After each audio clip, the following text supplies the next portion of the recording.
हर पतंग को एक दिन कचरे की डिब्बी में जाना होता है, लेकिन इसके पहले कुछ करके दिखाना होता है। मेरे प्यारे दोस्तों, मैं हूं doctor Hema Pandey, motivation speaker और आप सबकी दोस्त। कोई भी व्यक्ति शून्य से शिखर तक पहुंचने के लिए हर इंसान को, हर व्यक्ति को कुछ ना कुछ मेहनत तो करनी ही पड़ेगी। हम भी मिट्टी हो जाएंगे, हम भी दुनिया से चले जाएंगे, लेकिन इस आने और जाने के बीच में हमें कुछ ऐसा करना चाहिए कि लोग हमें याद रखें। ऐसे भी लोग मिलेंगे जो ये कहते हैं कि नेपोलियन बोनापार्ट भी तो खाली हाथ गया, लेकिन खाली हाथ जाने के आपके रतन टाटा, बिल गेट्स, क्या इनके पास पैसे की कमी है? लेकिन काम करते हैं ना। हमें काम निरंतर करना चाहिए। फ़र्क ये नहीं पड़ता है कि आप कितने सफल हुए, फ़र्क ये पड़ता है कि जितने सफल आप हो सकते थे, क्या उतने सफल हुए? अगर आप 1000 तक जा सकते थे और 50 में ही खुश हैं, ये सोचकर कि सामने वाला 10 पर है, तो भी आप बहुत बड़ी भूल कर रहे हैं। दोस्तों, शेर अपने बच्चे की परवरिश करता है और कुत्ता अपने बच्चे को पालता है। कहते हैं एक बार शेर ने अपने ही बच्चे को मार दिया। उसने कहा, अगर ये नाला पार नहीं कर पा रहा है तो कुत्ते की मौत मरने से अच्छा है कि इसका अभी मर जाना। दोस्तों, लोग क्षमताओं के अभाव में नहीं हारते हैं, लोग निर्णय लेने की क्षमता के अभाव में हार जाते हैं। जब रतन टाटा ने जैगुआर जैसी कंपनियों का अधिग्रहण किया तो लोगों ने कहा रतन टाटा पागल हो जाएगा, और सच में शेयर का मार्केट बुरी तरह से गिरा।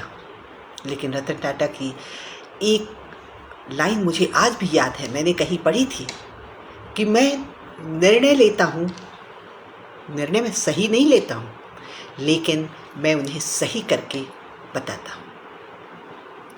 दोस्तों, हमें अपनी ज़िंदगी में गोल ज़रूर बनाना चाहिए। यदि हमने गोल बनाया तो निश्चित तौर पर हमारी ज़िंदगी में हम सफलता के शिखर पर पहुंचने के लिए रास्ता खोल देंगे। होंडा मोटरसाइकिल ने एक गोल बनाया, और गोल कुछ यूँ बनाया कि हम मार्केट से प्रतियोगिता ही ख़त्म कर देंगे। एक निश्चित समय सीमा तय की और वो उसमें सफल भी हुए। हमें भी ऐसा ही गोल बनाना चाहिए और उसके बाद उस पर काम करना चाहिए। दोस्तों, हमें उन कृतज्ञ रहना भी चाहिए।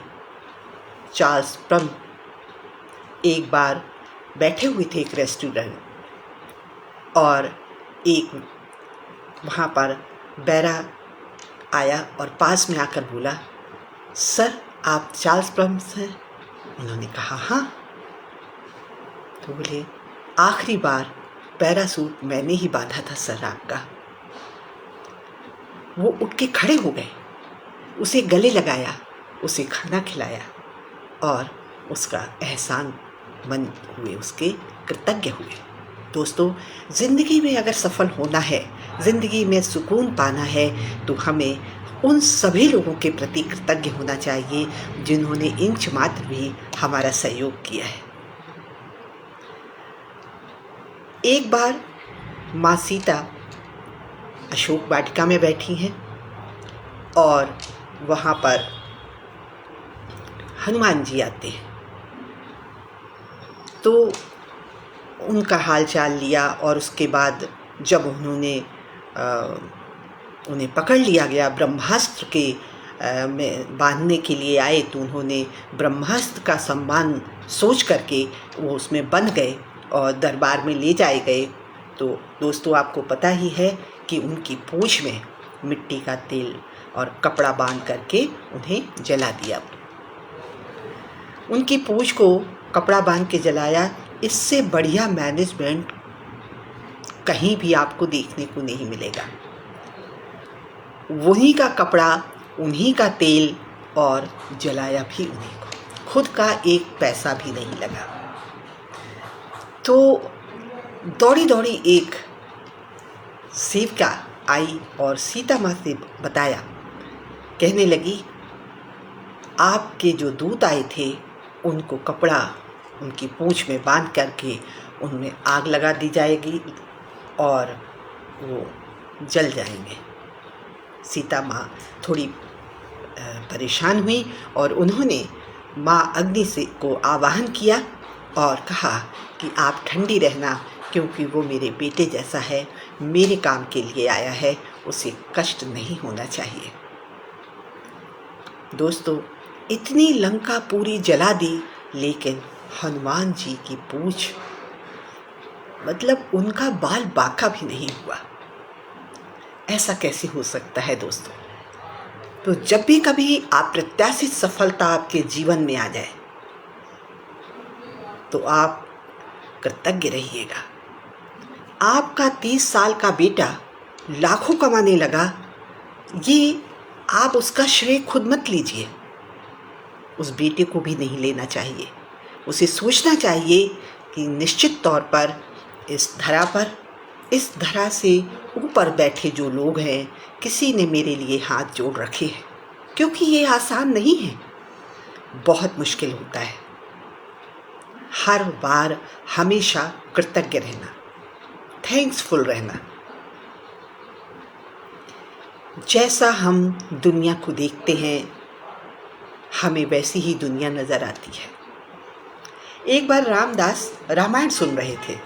बिहार के एक गांव में हनुमान जी को बहुत रामदास कथा सुना रहे थे। हनुमान जी कंबल अंबल ओढ़ कर वहाँ पहुँच गए। उन्हें बड़ा आनंद आ रहा था और ऐसी स्थिति में उन्होंने बड़ी गौर से सुनते रहे। एक प्रकरण आया, उसमें था कि अशोक वाटिका में बैठे हुए हनुमान जी, अशोक वाटिका में जो फूल लगे थे जहाँ सीता माता बैठी थी, वो फूल सफ़ेद थे। ये सुनते ही हनुमान जी ने कहा, ये तो बिल्कुल गलत कह रहे हैं। उन्हें बर्दाश्त नहीं हुआ, वो उठ के खड़े हो गए। कहने लगे, ये आप बिल्कुल गलत कह रहे हैं। बोले, भाई आप कौन हैं? और मैं जो बोल देता हूँ या लिख देता हूँ उसे कभी भी मैं मिटाता नहीं हूँ, मैं कभी बदलता नहीं हूँ। फूल तो सफ़ेद ही रहेंगे। उन्होंने कहा, अरे ऐसा कैसे हो सकता है? मैं वहाँ गया था, मुझे मालूम है। बोले, तुम कौन? बोले, अरे मैं ही हूँ हनुमान। कंबल अंबल उन्होंने हटा दिया, लेकिन रामदास मानने को तैयार नहीं। कलयुग में कौन मानेगा इस बात को? उन्होंने कहा, चलो मैं तुम्हें सीता माता से मिलाता हूँ।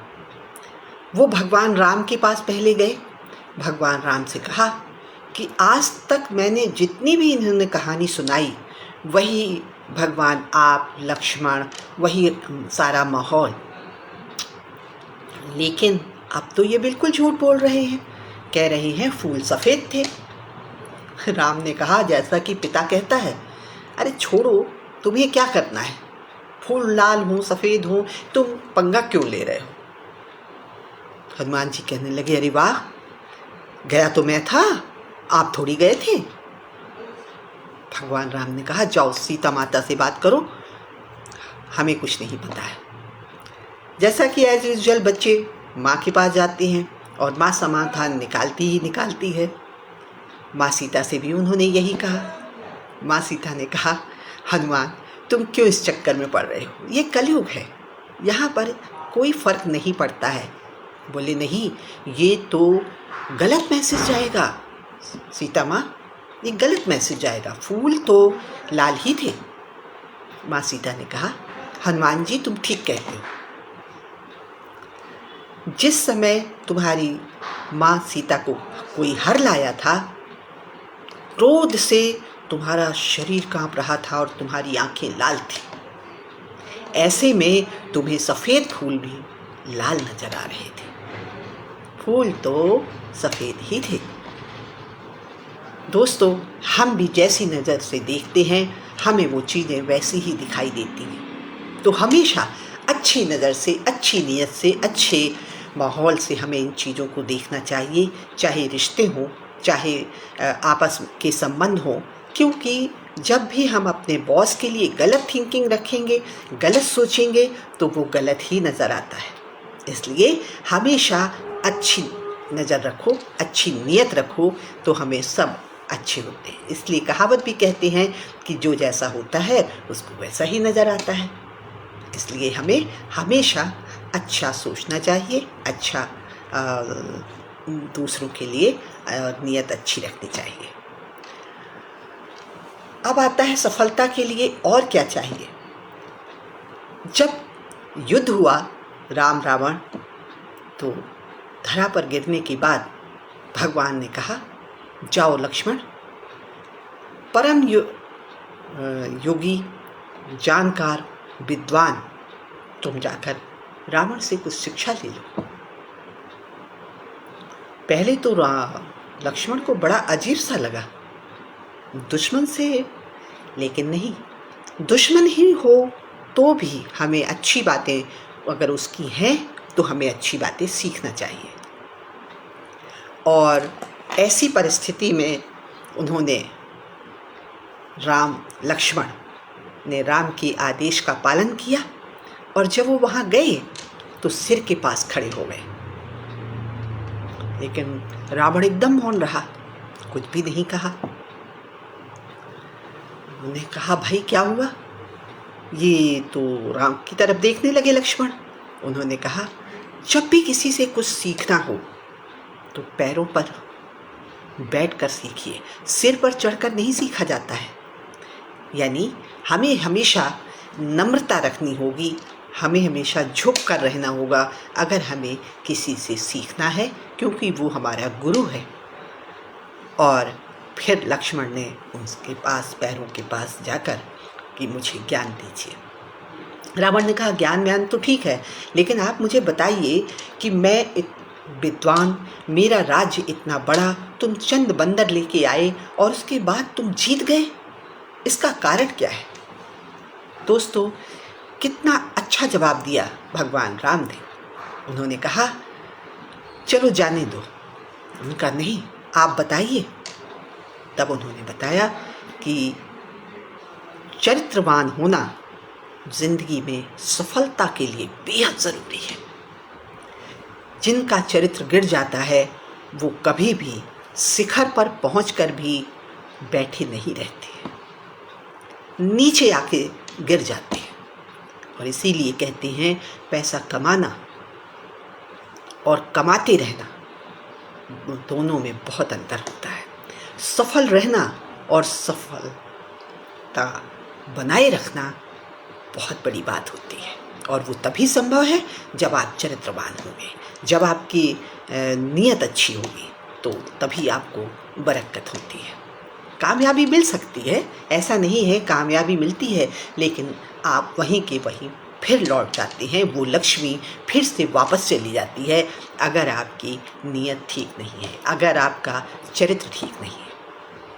दोस्तों, तो आज संकल्प लेते हैं कि हम अपने इन गुणों के द्वारा कुछ ऐसा करें जिससे हमारे अकाउंट में कुछ जीरो हम जोड़ सकें, और उसके लिए हमें कृतज्ञ रहना होगा, चरित्रवान रहना होगा, गोल बनाना होगा और निर्णय सही लेने होंगे। क्योंकि लोग क्षमताओं